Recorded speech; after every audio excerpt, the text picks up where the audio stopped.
Pada zaman dahulu, di sebuah daerah rawa Belong, lahirlah seorang pemuda soleh bernama Si Pitung. La adalah pemuda yang rajin mengaji pada Haji Naipin, seorang ulama yang sangat terkenal di masa itu.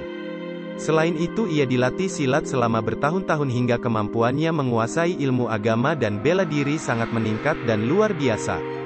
Karena bakatnya dalam ilmu bela diri, kemampuan Pitung berada jauh di atas rata-rata para pesilat yang ada di Betawi pada masa itu. Si Pitung hidup di zaman penjajahan Belanda. Si Pitung terketuk hatinya untuk membela rakyat Indonesia. La merasa iba menyaksikan penderitaan yang terus dialami rakyat kecil dan lemah. Sementara itu para kompeni atau orang-orang Belanda terus berkuasa, juga sekelompok tauke dan para tuan tanah, mereka semua adalah para penguasa yang bergelimang harta. Harta kekayaan mereka termasuk rumah dan ladang dijaga oleh para centeng yang kuat dan galak. Kemudian Si Pitung merencanakan perampokan terhadap para penguasa itu untuk membantu rakyat miskin. La dibantu oleh teman-temannya yaitu Si Rais dan Si Ji. "Kami siap membantumu, Pitung," ujar Si Rais penuh semangat yang kemudian diikuti anggukan setuju Si Ji. "Baiklah, kalau begitu mari susun siasat. Jika kita berhasil merampok, kita akan bagi-bagikan hasilnya pada rakyat-rakyat kecil yang membutuhkan," ucap Si Pitung yakin. Lalu ia dan kedua temannya langsung mengatur siasat untuk merampok.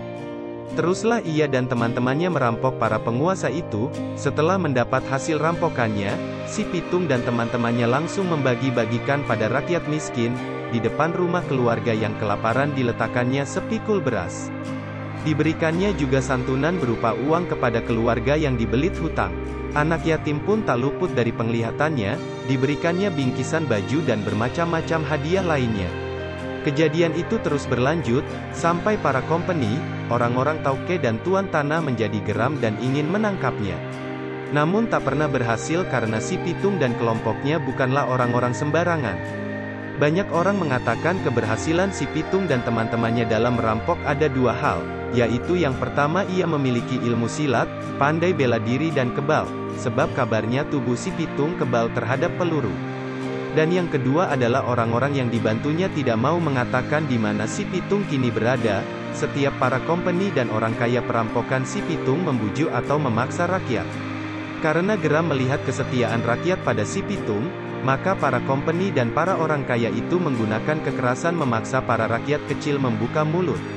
Hingga suatu hari kompeni, orang-orang tauke dan para tuan tanah berhasil mendapatkan informasi tentang orang tua Si Pitung dan Haji Naipin. Maka kompeni dan para orang-orang kaya menyandera orang tua Si Pitung dan Haji Naipin.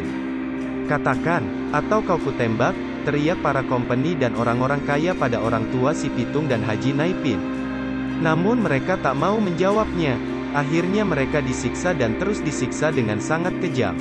Dengan siksaan yang amat berat akhirnya para kompeni dan orang-orang kaya itu mendapatkan informasi di mana Si Pitung berada, juga rahasia kekebalan tubuhnya terhadap peluru. Polisi para kompeni itu pun berhasil menyergap persembunyian Si Pitung dan teman-temannya. Si Pitung dan teman-temannya tak tinggal diam, mereka pun melawan sekuat tenaga. Namun informasi tentang rahasia kekebalan tubuh Si Pitung sudah diketahui para polisi kompeni, yaitu dengan melempari Si Pitung telur-telur busuk lalu ditembak. Lalu tewaslah Si Pitung seketika. Kehilangan sudah pahlawan pembela rakyat kecil. Namun meskipun demikian Si Pitung adalah kebanggaan masyarakat Jakarta.